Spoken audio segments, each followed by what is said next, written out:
복음 위에 세워진 교회. 우리 교회는 거룩한 하나님의 복음 위에 세워진 아름다운 교회 되기를 소망합니다. 여러분도 그것을 믿으십니까? 45년의 역사가 그냥 쌓여진 시간이 아니라 견실하고 튼튼한 하나님의 복음 위에 제대로 세워진 기초가 튼튼한 교회였기를 저는 믿습니다. 세상에 수많은 교회들이 자신들만의 역사를 가지고 있습니다. 어떤 교회는 자신의 긴 역사를 가지고 우리 교회는 이 지역의 장자교회다라고 외치는 교회를 저는 몸담고 있어 봤습니다. 근데 그 장자교회가 요즘에 6명 모인다고 얘기를 들었습니다. 어느 동네인지는 말씀 못 드립니다. 자신들이 장자교회다 뭐다 그 명성을 가지고 하나님의 믿음의 처전을 쌓는 것이 아니라 참되고 거룩한 하나님의 말씀, 그 말씀대로 살아내려고 몸부림치시는 거룩한 주의 백성들이 모여 아름다운 복음의 터전, 주의 몸된 거룩한 성전이 되기를 간절히 소망합니다. 우리가 그동안 묵상했던 디도서의 말씀, 그 지중해 한가운데 있었던 이 그레데 섬을 향하여서 바울이 썼던 서신으로 말미암아 그곳에 세워진 그레데 교회가 하나님의 복음 위에 세워진 교회가 되기를 사도 바울은 간절히 원했습니다. 우리가 너무나도 잘 알듯이 디도라는 한 사람을 남겨놓은 이유는 개척한 이후에 그 교회가 이제 잘 정착할 수 있고 뿌리를 내릴 수 있는 어떤 좋은 기반이 잡히도록 열심히 신실하게 일할 수 있는 믿음의 사람 디도를 세워 놓았고요. 그를 통해서 부족한 일들이 잘 마무리되고, 그리고 또 그 일들을 같이 감당할 장로들, 감독자들을 세워서 견고한 하나님의 교회를 잘 이끌어 가려고 바울은 기도하였습니다. 그런데 2장과 3장에서 우리가 들여다보았듯이 어떤 일들이 있었습니까? 그 안에는 거슬러 말하기를 좋아하고 대적하는 자들, 그리고 이단에 속한 사람들이 있어서 그 문제로 인해서 교회가 아파하고 혼란해하고 고통을 겪고 있었다는 이야기입니다. 그리고 그 교회를 바라보며 이 그레데 교회를 향하여 바울의 메시지가 이 디도서 1장과 2장과 3장을 통하여서 계속해서 우리에게 울려 퍼지고 있었습니다. 결국에 이것을 통하여 오늘 말씀의 마무리, 디도서가 마지막에 그 마침표를 찍으며 강력하게 우리에게 말하고 있는 것은 바로 이 복음 위에 세워진 교회가 오늘날 이 땅에 우리에게 필요하다. 그들이 마주했던 그레데 땅에도, 그 섬에도, 섬 마을에도, 오늘 우리가 살아가는 이 회의필 지역에도 그러한 교회가 반드시 필요하다라는 복음의 메시지를 우리에게 선포하고 있습니다. 오늘 우리에게 주시는 말씀 안에서 복음 위에 세워진 교회, 과연 어떠한 교회가 복음 위에 세워진 교회인지를 말씀으로 함께 나누어 보기 원합니다. 오늘 첫 번째로 복음에 세워진 교회는요, 복음을 굳세게 말하는 교회입니다. 복음을 굳세게 말하는 교회 8절 말씀입니다. 이 말이 미쁘도다. 원하건대 너는 이 여러 것에 대하여 굳세게 말하라. 아멘. 이 말이 미쁘도다라는 것, 특별히 이 말이 무엇일까요? 그것은 오늘 아침에 우리 서재영 목사님과 함께 나누었던 디도서 3장 전반부의 이야기, 특별히 4절부터 나와 있는 이야기입니다. 무엇을 얘기하였습니까? 하나님의 구원에 관해서 말하였습니다. 하나님의 구원은 4절에 나온 대로 자비와 사랑의 것이다 라고 이야기하였습니다. 5절에 나온 대로 하나님의 구원이라는 것은요, 긍휼로 주신 그 씻음과 성령의 그러한 것이다, 새로움이다 라고 이야기하였습니다. 그리고 6절 말씀에 나온 대로 그리스도를 통한 성령의 부으심이다라고 구원을 설명하고 나아갑니다. 그리고 7절에 이 구원은 영생의 소망의 후사가 되기 위함이다라고 이렇게 설명하였어요. 그리고 이 말이 미쁘도다. 이 미쁘도라는 뜻이 무엇일까요? 이 단어는요, 헬라어 원어로 보면 이것은 믿을만한, 굳게 믿고 의지할 수 있는 것이다라는 의미입니다. 그러므로 이 단어가 가지고 있는 의미대로 오늘 우리들에게 선포되어지고 있는 하나님의 구원에 관한 것들은 다 저와 여러분들이 반드시 미쁘게 받아들일 수 있는, 우리가 확신할 수 있는 그러한 것이 되어야 할 줄 믿습니다. 복음에 내가 서 있다가 어떻게 구별이 됩니까? 그것은 가장 먼저 내가 받아들인 복음을 내가 스스로 확신하는 사람이 되는 것입니다. 내가 복음에 확신하지 않는데 그래서 조금 뭐가 있으면 툭 하고 흔들리고 여기서 살짝만 툭 건들면 또 바람같이 흔들리고 그냥 왔다리 갔다리 그렇게 흔들리면서 살아가고 있는 인생이라면 우리가 복음 위에 굳건히 세워졌다라고 설명하고 말할 수 없다라는 겁니다. 우리의 신앙이 물론 연약하죠. 그런데 우리는 하나님이 말씀하시는 그 복음의 확신을 갖고 내가 믿어서 나도 그 복음에 참여한 자로 살겠습니다라고 그 구원을 받아들인 인생인데, 그렇다면 그냥 우리가 입술로서 그냥 예, 내가 믿습니다, 아멘 해서 우리가 영접한 것이 아니라, 우리가 그래서 구원을 그냥 얻은 것이 아니라 내 마음속에서 흘러나오는 확신으로 주님, 내가 그렇게 될 줄 믿습니다. 당신의 복음은 하나님의 자비와 사랑이고 당신의 긍휼로 주신 그 씻음과 성령으로 주신 새로움이고, 바로 당신이 내게 주신 그 구원은 예수 그리스도를 통하여서 내게 기름 부으신 성령의 부으심이 있는 것이고, 바로 그 하나님 당신이 주신 그 구원은 내게 영생의 소망이고 내가 당신의 약속의 후사가 될 것을 내가 믿습니다라는 그 믿음의 확신으로 자리 잡혀야 한다라는 사실을 우리에게 말해주고 있습니다. 바울이 바라보았던 이 그레데 교회 안에는요, 그들이 교회라는 모습은 건물적으로 외적으로 갖추고 그들이 정기적인 모임은 하고 그러고 있었지만, 그러나 여전히 그들 안에는 이러한 복음에 관한 확신이 없다라는 겁니다. 근데 복음의 확신이 있는 것을 좀 더 정확히 이해하려면 이 복음을 말하는 것, 특별히 너는 이 여러 것에 대하여 굳세게 말하라는 이 바울의 말을 주목해 보아야 합니다. 여러분, 복음은요 설득이 아닙니다. 복음을 설득이다라고 생각하시면 오판이에요.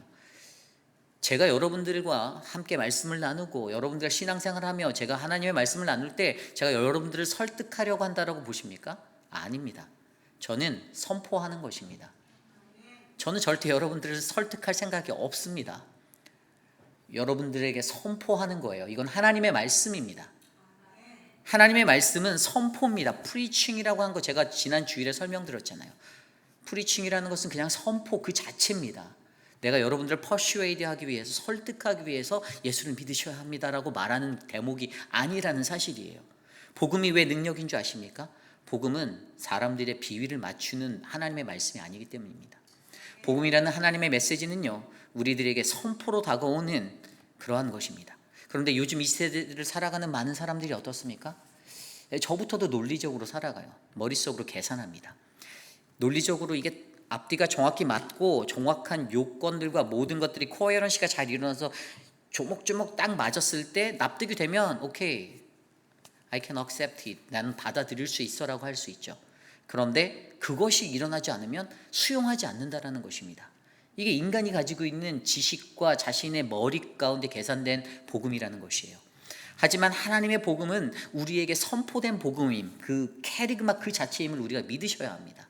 이것을 믿었을 때 우리에게는 어떤 일들이 일어납니까? 내가 확신하는 복음, 내가 믿는 복음, 내가 굳게 붙잡고 있는 복음으로 말미암아 나는 그 굳건한 복음 위에 바르게 서서 이 복음을 외치며 살아갈 수 있는 것입니다.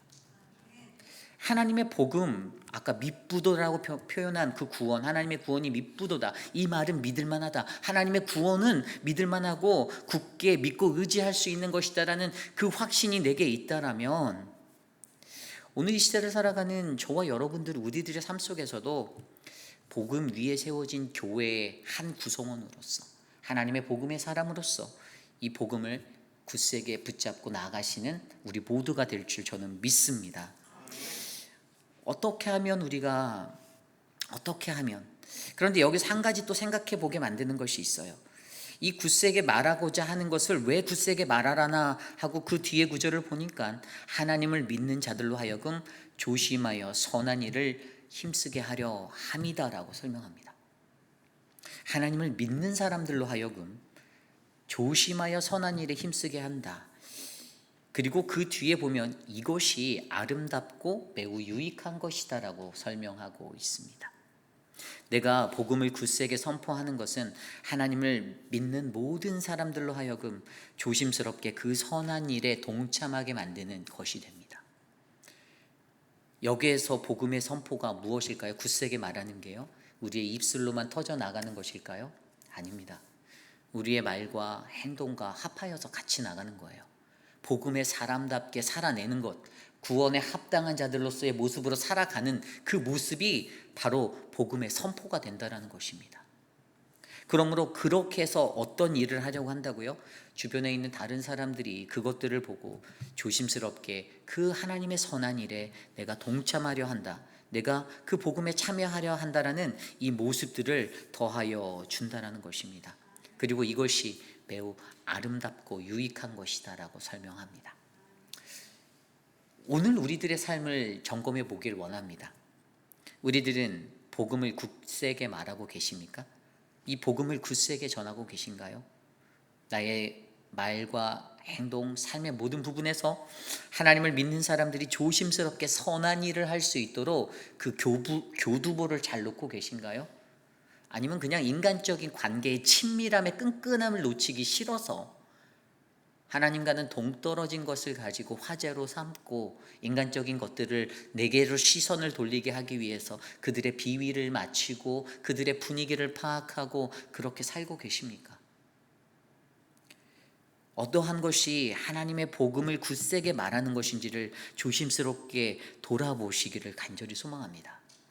하나님의 복음은 절대로 악하고는 타협하지 않습니다. 제가 성경을 40년 이상 들여다보았어도 단 한 구절도 악한 것과 타협하는 하나님의 구절은 하나도 찾아보지 못했어요. 우리가 살아가는 이 세상에서 우리 몸된 회의비라는 장로교회가, 저는 이 복음을 굳세게 말하는 건강한 교회가 되기를 소망합니다. 저 교회에는 정말로 겉모습만 보아도 저 교회 옆에만 지나가도 너무나도 건강한 그리스도인들이 차고 넘쳐서 저 교회에 가까이가 막 거룩함 때문에 눌리는, 영적으로 눌리는 그런 은혜가 넘쳐나기를 소망합니다. 세상 사람에 가까운 모습이 아니라 하나님의 사람으로서 가까운 모습으로 우리에게 주신 그 구원에 대하여 내가 확신하고 내가 굳세게 선포하여 나로 인하여서 하나님의 믿는 많은 사람들이 조심스럽게 그 선한 일에 동참하는 은혜가 넘치기를 간절히 소망합니다. 이것이 오늘 말씀의 첫 번째, 복음 위에 세워진 교회, 그 교회는 바로 복음을 굳세게 말하는 교회입니다. 오늘 두 번째로 복음 위에 세워진 교회는요, 바로 무익하고 헛된 것을 피하는 교회입니다. 무익하고 헛된 것을 피하는 교회. 오늘 말씀 9절 말씀입니다. 그러나 어리석은 변론과 족보 이야기와 분쟁과 율법에 대한 다툼은 피하라. 이것은 무익한 것이요 헛된 것이니라. 아멘. 여러분, 그 당시에 유대 교사들은요, 서로 간에서 족보에 관한 이야기들을 하고요, 헛된 가르침들을 나누고 그냥 본질이 아닌 비본질적인 것에 얽매여서 서로 논쟁하고 그렇게 살았습니다. 교회 안에서 무엇이 중요한지, 무엇이 중요하지 않은지를 그들은 많이 놓쳤어요. 여러분, 우리가 살아가는 이 교회라는 공동체 안에서 복음으로 세워진 터전 위에서 가장 중요한 것이 무엇입니까? 그것은 복음의 본질 대신 예수 그리스도에 관해 이야기하는 겁니다.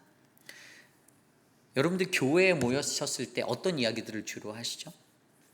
여러분들이 3, 4 모여 있으시면 어떤 공동체가 은혜가 되는 줄 아십니까?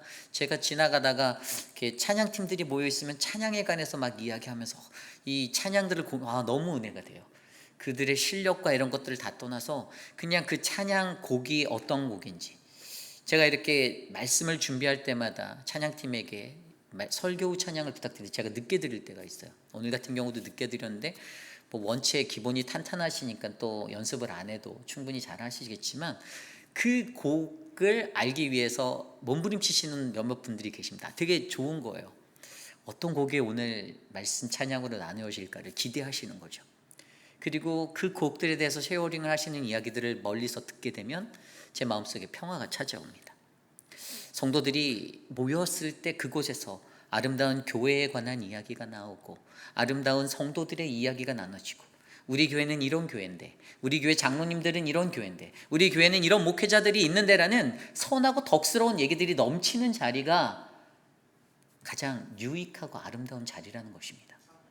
그런데 그 모인 자리에서 만약에 전혀 상관없는 내일 테슬라 주가가 얼마를 칠까라는 이야기가 오가고, 내일은 다음 주에는 저 구역에 어떤 반찬을 우리에게 줄까, 어떤 밥을 우리에게 줄까를 얘기하고, 그러고 살아간다라면 전혀 복음의 본질과는 전혀 동떨어진 것들이 이야기되어지고 있는 장소라면 하나님이 보시기에 우리를 어떻게 바라보실까요? 오늘 9절 말씀에서 분명히 어리석은 변론과 족보 이야기와 분쟁과 율법에 관한 다툼을 피하라고 말씀하십니다. 공동체 안에 그다지 중요하지 않은 것 서로 논쟁하지 말라는 거예요. 너희들이 볼링 대회 할 때 어떤 방법으로 하고 몇 명이 몇 조가 되고 회비가 얼마고 별로 안 중요하다라는 것입니다. 너희가 사랑방 모임을 할 때 어떻게 회비를 걷고 뭐 이런 것도 그다지 중요하지 않다라는 거예요. 가장 중요한 것이 따로 있다라는 것입니다. 무엇이 본질인지를 들여다보아라. 이것에 대해서 우리에게 말해주는 것입니다. 그러면서 10절 말씀에 이단에 관한 이야기를 이어버립니다. 이단에 속한 사람을 한두 번 훈계한 후에 멀리하라. 이단이란 무엇입니까? 본질에서 벗어난, 본질이 아닌 비본질의 것으로 가장시켜버리는 자들입니다. 교회에서 하나님에 관해서 어떻게 우리가 구원받을지, 어떻게 하면 하나님의 영광을 나타낼지, 우리가 어떻게 주와 동행할지가 우리들의 본질적인 문제가 돼야 되는데, 어떻게 하면 저 사람이 내 말을 듣게 만들까, 어떻게 하면 저 사람이 보기 싫은데, 이런 것들을 논하는 장소가 아니라는 것입니다. 그러한 이단들을 향하여 어떻게 해요? 한두 번 훈계한 뒤에 멀리하래요. 멀리, 가까이 하지 말라는 겁니다. 왜일까요? 다른 사람들에게 영향을 주거든요. 공동체가 전복되어집니다. 늘 그 논리로 살아가면 그 논리 안에서 공동체에게 그것들이 전파되어지고 퍼져나가 버리게 됩니다. 그러므로 그것에 대해서 이야기해 주고 있습니다. 그런데 여기에서 우리가 또 다시 한번 생각해 보아야 하는 것은 무엇입니까? 이것은 그렇다면 우리에게 무익한 것들이 이런 모습들이면 과연 정말 유익한 그리스도인으로 살아가는 우리들에게는 무엇이 필요할까를 고민해 보아야겠죠. 그러기 위해서 오늘 말씀에 보면요, 한 단어가 눈에 들어오는데 11절에 이러한 단어가 들어옵니다. 이러한 사람은 내가 아는 바와 같이 부패하여. 이단들을 보고 부패한 자들이라고 말합니다. 부패하여. 이 부패하여라는 단어를 원어 성경으로 바라보면 엑세스트 랍타이입니다. 엑세스트 랍타이. 근데 이 단어는요, 완전 타락한 상태를 말해요. 조금 더 쉽게 설명해 드리면 이 단어가 어떤 의미를 가지고 있냐면요, 근본으로부터 떨어져 있어서 그 본질이 잃어버린 거예요. 다시 말하면 너무나도 황폐하여서, 어떤 건물이 있는데 그 건물은 너무나도 황폐해서 다시 허물지 않으면 다시 세울 수 없는 자리를 말하는 게 부패하다라는 단어입니다. 결국에 우리들의 부패함은요, 그 부패함이 그냥 부분적으로 파셜리 리페어하고 리모델링해서 된다는 게 아니라, 우리 안에 부패함이 있다라면 그 건물을 싹 다 밀어내고 쓸어내지 않는 이상은 다시 건강한 새 빌딩을 지을 수 없다라는 것에 대해서 설명해 주는 단어예요. 그러므로 오늘 우리로 하여금 과연 내가 어떠한 유익함 가운데 놓여야 하나를 생각할 때, 결국에 우리는 바로 이 우리 안에 있는 이 부패함들을 제거해 버리고 바로 복음의 본질, 그 본질로 다시 나를 채우는 그 은혜의 자리에 서야 한다라는 것입니다. 동일하게 바울이 보낸 서신 중에 디모데서에도요, 디모데를 향해서 이런 말들을 계속해서 반복해서 얘기했습니다. 디모데가 신하와 끝없는 족보에 몰두하지 말라라고 계속 이야기해 주고요. 또 갈라디아 교회를 향해서도 쓸 때도 갈라디아서 1장 7절 8절에도 이렇게 말했어요.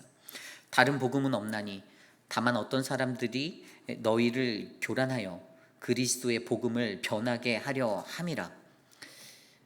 8절 말씀입니다. 1장 8절. 그러나 우리나 혹은 하늘로부터 온 천사라도 우리가 너희에게 전한 복음 외에 다른 복음을 전하면 저주를 받을 것이라. 아멘.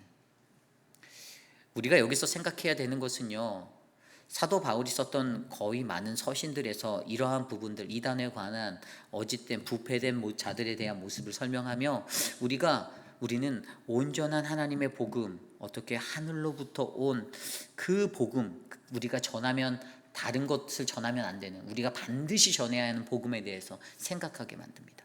그리고 저와 여러분들이 너무나도 잘 알고 있듯이 바울의 모든 서신을 통하여 그 복음이 무엇입니까? 바로 예수 그리스도. 로마서 1장 17절에 복음에는 한 의가 나타났다라고 말씀하신 그리스도 대신 그 복음만이 어떻게 해요?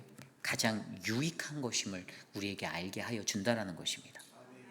그런데 세상의 수많은 사람들은요, 무익한 것으로 논쟁합니다. 전혀 도움 안 되는 것들로 시시일비를 가리고 다툽니다. 그러다 분열합니다. 그러다 극해지면 교회를 떠나기도 합니다.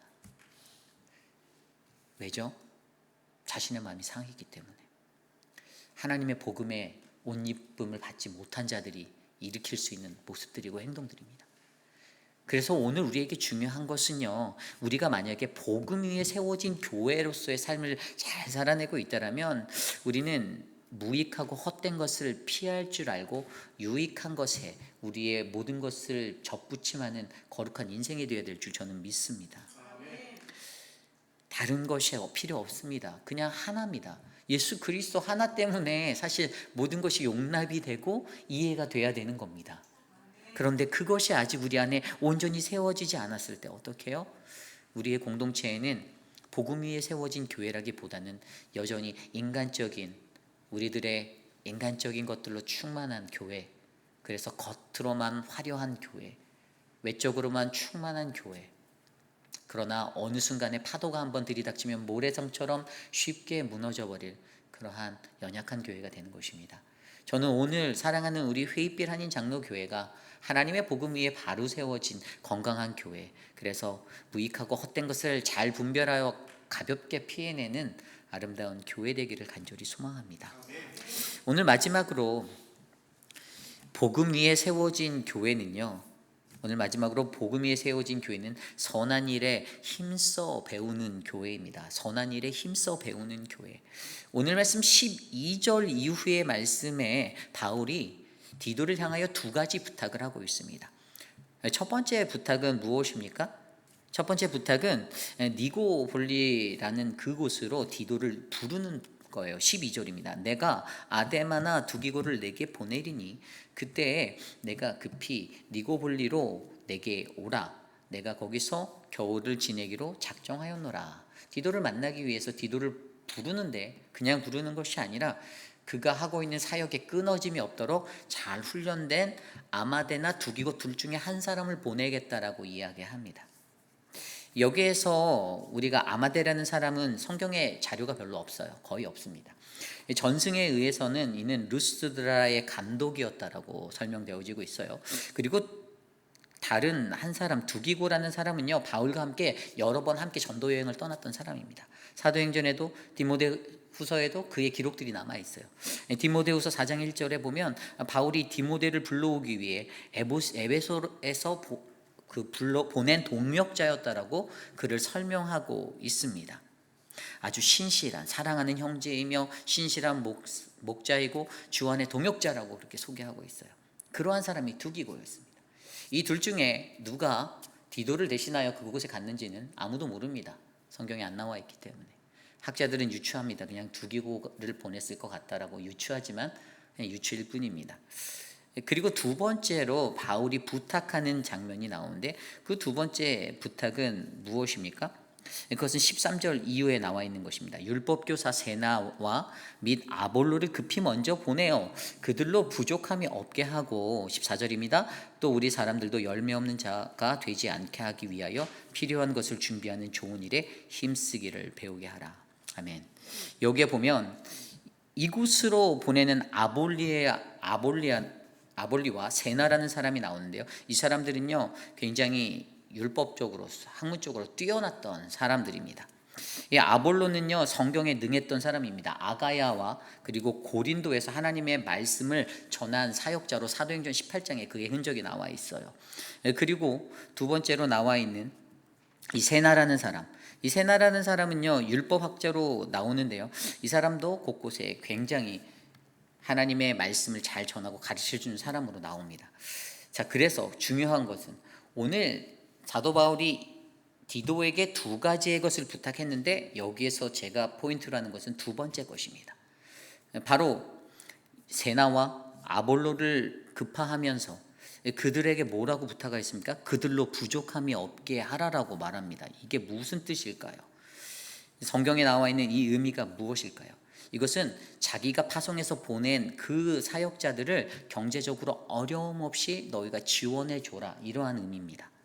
그들이 사역할 수 있게, 그들이 가르침의 사역을 할 수 있게, 그들의 돌봄의 사역을 할 수 있게, 교회에 세워지는 지도자들 파송해서 보낸 그 지도자들을 네가 잘 서포트해줘, 이 말을 해주고 있는 겁니다.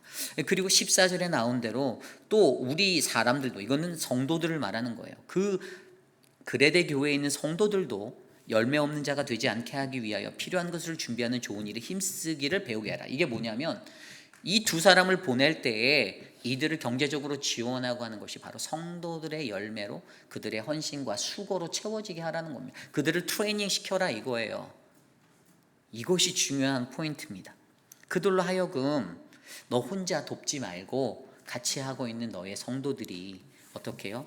함께 주의 일에 수고하고 애쓰는 일을 돕는 것을 스스로 행해서 배워야 한다. 이것에 대해서 말해주는 것입니다. 그래서 선한 일에 힘써 배우는 것이 중요한 것을 우리에게 알려주고 있어요. 선한 일, 하나님의 계획하신 좋은 일에 힘쓰고 배우는 것이 왜 중요한가? 하나님의 복음으로 세워진, 복음 위에 세워진 교회에서는요, 이 선한 일에 힘써 배움이 늘 넘쳐나는 교회여야 한다는 것입니다. 맨날 저 사람이 주방 일은 잘해, 그럼 저 사람이 알아서 할 거야, 이런 게 아니라는 거죠. 이 사람이 이쪽은 잘하니까 그냥 주구장창 피아노 반주는 신화분 집사님만 시켜, 이런 게 아니라는 겁니다. 서로가 서로에게 배려라는 것으로 힘써서 같이 협력하여 같이 해나갈 수 있는 좋은 일에 힘쓰는 것을 배우게 만드는, 적극적으로 선한 일에 힘쓰며 어떻게 해요? 가난한 자들을 돌아보고 약한 자들을 돌아보고 풍성한 결실을 맺는 교회가 될 수 있도록 만들어야 한다는 것입니다. 그리고 이것을 통하여 결론적으로 무엇을 말합니까? 좋은 열매 없는 자가 되지 않게 하는 것, 열매 맺는 것. 결국에 복음 위에 세워진 교회는요, 선한 일에 힘써 배움을 통해서 열매 맺는 그러한 교회가 되는 것입니다. 저는 우리 교회에 이런 하나님의 은혜가 드러나기를 소망합니다. 하나님이 주시는 복음의 능력은요, 열매를 반드시 맺습니다. 저는 확신합니다. 만약에 우리 안에, 나에게 아니면 여러분들에게 그 열매가 있나 없나를 돌아다 보시기를 바랍니다. 내 삶에 늘 나는 혼자고, 늘 나는 아무것도 나를 통해서 구원의 열매를 맺는 그 열매와도 같은 사람들이 내 평생에 단 한 명도 나타나지 않고, 오히려 가족들이 교회를 나왔는데 가족들이 교회에 또 다시 안 나오게 되면 그냥 저 교회 목사나 사역자들이 잘못해서라고 그냥 그들에게 덤탱이를 씌우려고 하시고, 실질적으로 가장 복음의 핵심은 가장 가까이 있는 난데, 그것들을 돌아보시기를 바랍니다. 우리 교회, 회의빛 한인 장로교회 모든 공동체가 복음 위에서 선한 일에 힘써 배워서 하나님의 그 거룩한 열매를 맺고 살아가는지를 점검해보는 우리 모두가 되시기를 소망합니다. 복음 위에 세워진 교회의 오늘 세 가지 모습을 살펴보았습니다. 복음 위에 세워진 교회는요, 복음을 굳세게 말하는 교회입니다. 그리고 복음 위에 세워진 교회는요, 무익하고 헛된 것을 피하는 아주 그러한 아름다운 유익한 교회가 되는 것입니다. 그리고 복음 위에 세워진 교회는요, 바로 선한 일에 힘써 배움이 넘쳐 열매가 맺혀지는 교회입니다. 그런데 이 세 가지 모습들을 바라보며 저는 오늘 바울이 바라보고 있는 이 그레데 교회와 또 주님이 바라보고 계신 우리 회의빛 한인 장로교회를 생각해 보았습니다. 저 또한 교회의 목회직을 맡고 있는 사람으로서 참 이것이 어렵다라는 생각이 들었어요. 그런데 사도 바울이 참 기가 막힌 게 마지막에 한 구절을 통해서 우리에게 소망을 주고 용기를 주는데, 그것이 바로 15절입니다. 나와 함께 있는 자가 다 내게 무난하니 믿음 안에서 우리를 사랑하는 자들에게 너도 무난하라. 은혜가 너희 무리에게 있을지어다. 아멘. 그가 바라고 소망하는 게 하나님의 은혜라고 알려주고 있습니다. 은혜. 그래서 저는 오늘 말씀 준비하며 은혜에 대해서 생각을 해봤어요. 도대체 은혜가 무엇입니까? 여러분, 헬라어로 제가 카리스 엄청 많이 말씀드렸죠. 도대체 카리스라는 은혜가 무엇입니까? Grace be with you all 이라고 얘기하는 도대체 이것이 사도 바울이 그가 썼던 모든 서신과 모든 책 안에서 이 은혜와 평강에 대해 얘기하고 은혜에 대해서 얘기하는데 왜 은혜에 대해서 얘기할까요? 사도 바울이 그레데 교회를 보고요, 그들의 현상을 바라보고 그들의 어그러지고 힘들어하는 신앙의 모습들을 바라보고 수많은 여러 가지 책망의 것들을 말하고 가르치고 말하면서도 항상 시작과 끝에는 은혜를 통해서 덮어버리는 것들을 우리는 발견하잖아요. 이게 사도 바울이 나무라려고 하는 이야기가 아니라는 거예요. 오늘 우리는 그러한 연약한 삶을 살고 우리는 그 자리에 이르지 못하였지만 그럼에도 하나님의 은혜는 오늘 우리에게 동일하게 내리고 있다가 그의 포인트입니다. 이게 굉장히 중요한 거예요. 카리스라는 단어를 히브리어 단어로 파자해서 올라가면 히브리어 헨이라는 단어가 나와요. 근데 히브리어 헨을 파자해서 보면 히브리어 하나라는 단어가 나오는데 이 단어가 어떤 의미가 있냐면 어떤 장소를 나타내요. 그러니까 호의, 우아함, 매력, 이게 헨이라는 단어가 갖고 있는 단어 뜻인데 거기를 단어를 파자해서 알파벳을 파자해서 거기에 하나라는 단어를 보면 어떤 울타리 안에서 무언가를 포함하고 있는 장소를 나타내는 단어가 히브리어 하나라는 단어예요. 그렇게 본다면 여러분 생각해 보십시오. 헨이라는 단어가 히브리어로, 그러니까 헬라어 카리스가 히브리어로 올라가면 헨이라는 단어인데 이 단어가 매력, 어떤 우아함, 호의, 은혜 이런 단어로 쓰이는데 과연 인간이 가지고 있는 것 가운데 그들이 무엇의 매력을 가지고 살아가는가? 죄 가운데 빠져서 세상적인 것에 빠져서 살아가는 사람들은 그냥 그 안에서 그 울타리 안에서 그것을 포함하고 있는 장소로서의 삶을 사는 그 자리가 그들에게 은혜의 자리가 된다라고 느끼는 세상 사람들의 모습이고 그리스도 안에서 하나님께 마음을 두고 그리스도께 마음을 두고 살아가는 그 장소가 있는 사람들에게는 바로 그것이 나의 은혜라는 것을 우리로 하여금 알게 한다는 것입니다. 그런데 세상의 많은 사람들은 이것들을 놓쳐버려요. 그래서 너무나도 가슴 아픈 게 여러분 우리가 알고 있는 이 은혜라는 단어를 반대하는 단어가 사실은 탐욕이라는 단어잖아요. 내가 그러니까 탐욕이라는 게 뭔지 아세요? 제가 헬라어로 탐욕이라는 단어를 봤더니 에피디미아라는 단어였어요. 근데 이 단어가 어떤 의미냐면요, 죄를 안으로 간직하고 있는 사람들이 하는 게 탐욕이라는 거예요. 탐욕이라는 것은요, 죄 가운데서 내가 그것을 끌어안고 거기에서 거하고 있는 그 상태로 살아가는 사람들이 늘 누리는 그 탐욕의 자리. 근데 그 죄 많은 사람들, 그 사람들의 마음속에 늘 그게 탐욕으로, 그게 은혜의 자리로 그들에게 고정되어진다는 거. 그런데 우리 안에 어떻게 해요? 예수 그리스도가 있는 사람, 그리스도의 그 은혜가 있는 사람, 하나님의 은혜가 있는 사람은 늘 그 안에서 거하기 때문에 우리는 그것을 하나님의 은혜라고 얘기합니다. 예수님을 통하여서 뭐라고 말합니까? 예수님을 사도 바울이 표현할 때 하나님의 은혜가 있는 자, 하나님의 은혜가 충만한 자, 주의 은혜를 나누는 자, 이런 식으로 성경에 자신의 서신에서 표현했어요. 그게 왜일까요? 예수 안에 거할 때 하나님의 은혜를 우리가 진정으로 마주할 수 있기 때문입니다. 저는 오늘 이곳에 계신 저와 여러분들 안에 복음 위에 세워진 교회를 진정으로 꿈꾸신다면 세상의 것과 인간적인 것이 아닌 바로 예수 그리스도 안에서 누리시는 참된 은혜를 경험하는 우리 모두가 되시기를 소망합니다. 제가 오늘 말씀을 준비하며 또 이 생각이 났습니다. 시편 23편의 말씀이 갑자기 생각이 나는데, 여러분, 여호와는 나의 목자시니 내게 부족함이 없다 라는 이 구절, 그렇게 읽고 나가다 보면 4절 말씀에 무슨 단어가 나옵니까?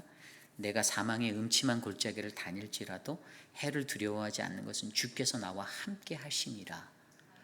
그런데 여러분, 많은 사람들이 어떻게 생각하는지 아세요? 주께서 나와 함께가 아니고 내가 주와 함께 한다라고 생각하고 살아요. 내가 주와 함께 한다라고, 그래 내가 주님과 함께, 그래서 마음에 안 들면 내가 주님 버리고 떠나가요. 근데 잘 생각해 보십시오. 주님이 나와 함께 해주시는 거예요. 상황을 바꾸시면 안 됩니다. 주님이 나 같은 사람과 같이 해주시는 거고 주님이 우리와 함께 하시는 건데 왜 우리는 여전히 내가 주님과 함께 한다라는 마음을 먼저 놓고 생각을 하고 살아가려고 합니까? 하나님이 오늘 우리 회의빛 한인 장로교회를요 바라보시면서 저는 그러한 마음이 들었습니다. 주님은 우리 교회와 함께 하십니다. 어떠한 상황 속에서도. 여러분들이, 저는 비록 1년이 조금 넘게 있었던 사역자지만 아마 여러분들은 30년, 40년 그 많은 시간을 이곳에서 보내셨잖아요. 여러분들이 저보다 더 잘하시잖아요. 더 힘들고 더 아프고 더 고생스럽고 그런 자리가 다 있었는데 하나님이 이 교회를 여전히 사랑하신다는 것들을 여러분들이 느끼시고 확신하시잖아요. 왜죠? 주께서 우리 교회와 여러분과 함께 하시기 때문입니다. 여러분들을 통해서 하나님 일하시기 원하십니다. 그렇기 때문에 오늘 우리는요, 이 복음 위에 세워진 교회를 이루기 위해서 어떻게 해요? 더 하나님께 가까이 그렇게 나아가는 믿음의 사람들이 되시길 간절히 소망합니다. 오늘 말씀을 놓고 함께 찬양하기 원하는데요, 그래서 이 찬양이 생각났습니다. 우리에겐 소원이 하나 있네. 주님 다시 오실 그날까지 우리 가슴에 새긴 주의 십자가 사랑, 나의 교회를 사랑하게 하네. 우리 함께 우리 교회를 위하여 또 우리 가정을 위하여 나를 사용해 달라고 함께 우리 찬양하며 나갑니다.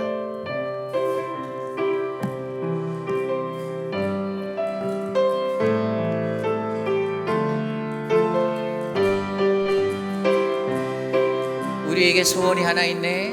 우리에게 소원이 하나 있네. 주님 다시 오신 그날까지 우리 가슴에 새긴 주의 십자가 사랑, 나의 교회를 사랑케 하네.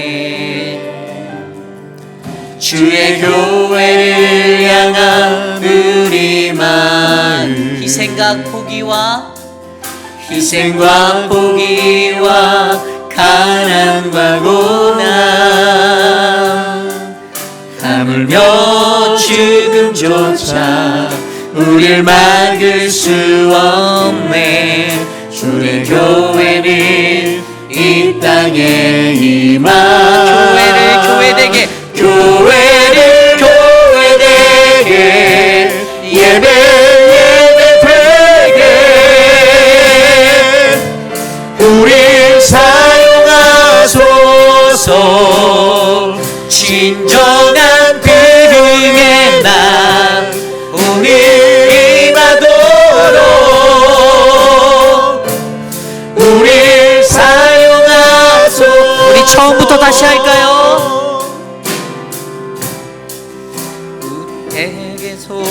우리에게 소원이 하나 있네. 주님 다시 오실 그날까지, 주님 다시 오실 그날까지 우리 가슴에 새겨진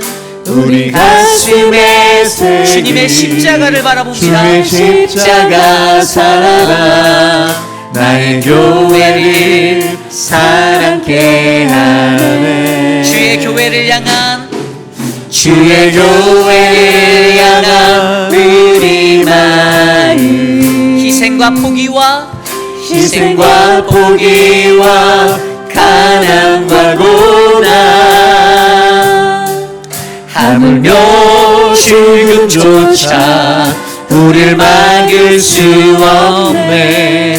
우리 교회는 이 땅에 임하. 교회되게 예배 되게 우릴 사용하소서. 진정한 부흥의 날 오늘 임하도록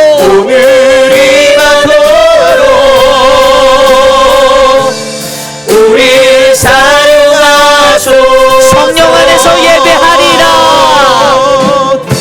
성령 안에 예배하리라.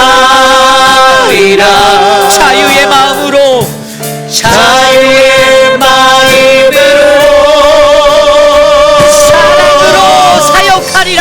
사랑으로 사역하리라. 교회는 생명이니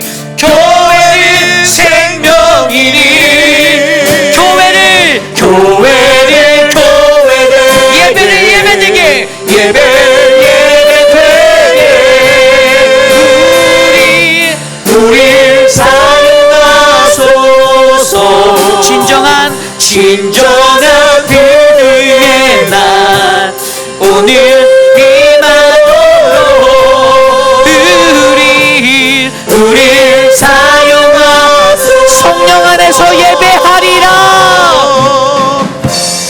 성령 안에 예배하리라.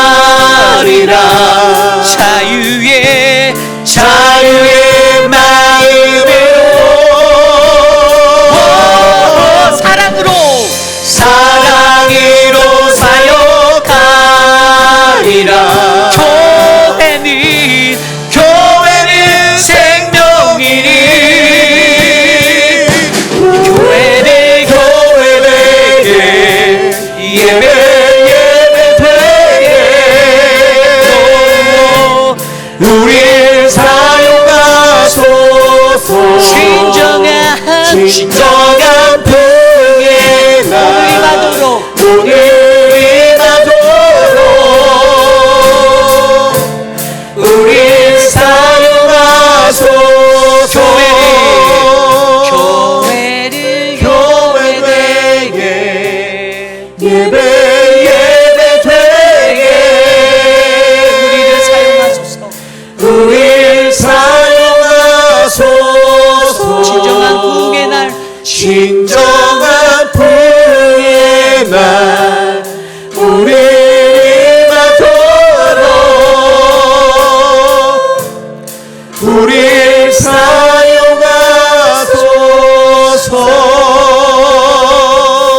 저는 오늘 이곳에 모인 모든 성도님들, 사랑하는 우리 회의비라는 장로교회 모든 교우분들의 마음 가운데 이 하나님의 소원이 넘치기를 소망합니다. 하나님, 교회를 교회되게 하여 주십시오. 우리의 예배를 예배되게 하여 주십시오. 하나님, 진정한 부흥의 날이 오늘 우리에게 임하도록 하나님 나를 사용하여 주시옵소서. 성령 안에 예배하고 자유의 마음으로 사랑하고 사역하는 그 풍성한 교회가 생명됨의 역사가 일어나도록 우리와 함께 하옵소서. 오늘 주신 말씀을 놓고 우리 합심하여 함께 기도합니다. 하나님, 도와주십시오. 하나님, 사랑하는 우리 회의비라는 장로교회를 축복하여 주시옵소서. 하나님, 복음 위에 세워진 교회, 그리스도의 핏값으로 산 거룩한 교회, 주의 십자가 위에 놓여진 아름다운 교회가 우리 교회가 되기를 소망합니다. 세상적으로 쓸려다니고 세상의 것들과 타협하며 살아가는, 그래서 사람들의 마음을 움직이는 교회가 아니라 하나님 생명 주신 그리스도의 살아있는 복음이 넘쳐나는 교회, 그래서 하나님 우리들의 삶의 변화가 일어나고 세상이 밝아지는 하나님 믿음의 교회가 우리 교회가 되게 하여 주시옵소서. 하나님, 우리에게 이 소망을 품고 살아가는 놀라운 역사와 비전이 있기를 소망합니다.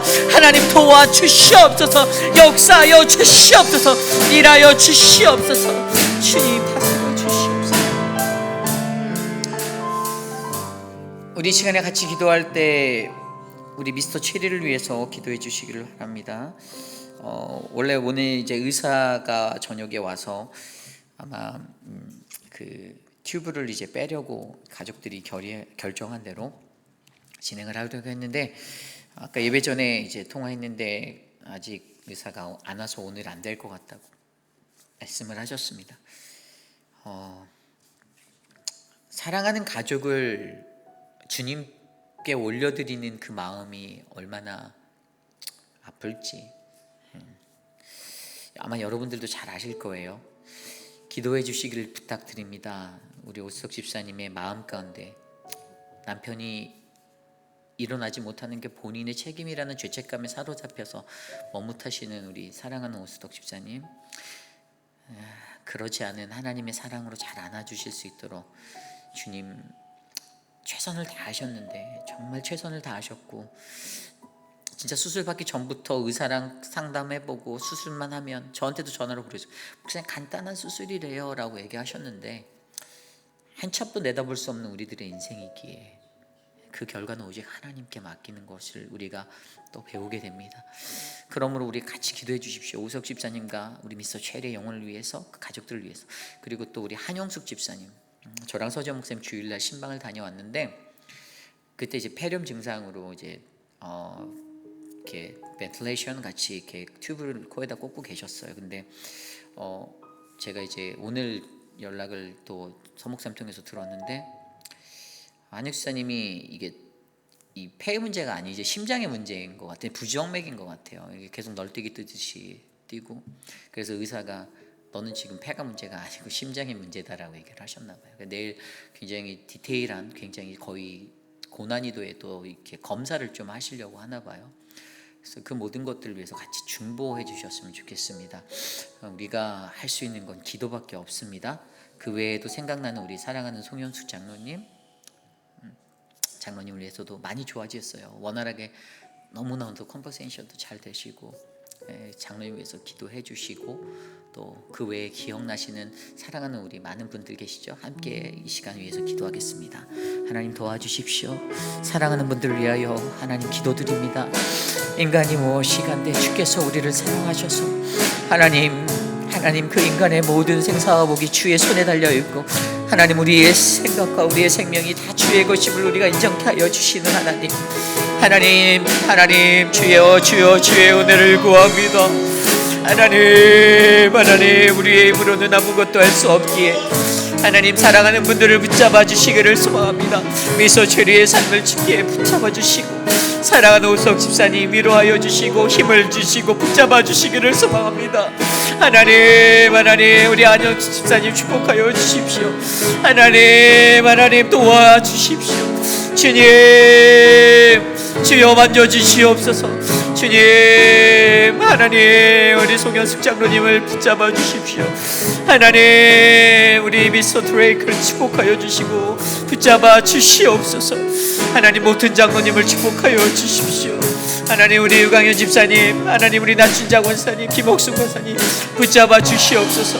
박원려 권사님, 하나님 김영우 장로님을 축복하여 주시옵소서. 우리 박정수 권사님을 축복하여 주시고, 양양금 어머니를 축복하여 주시고, 서문자 성도를 축복하여 주시고, 하나님 만져주시옵소서. 박성자 성도를 축복하여 주시옵소서. 하나님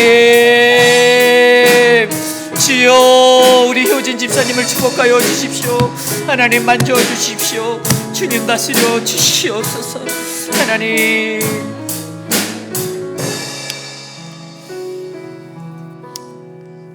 참으로 존귀하신 하나님 감사합니다.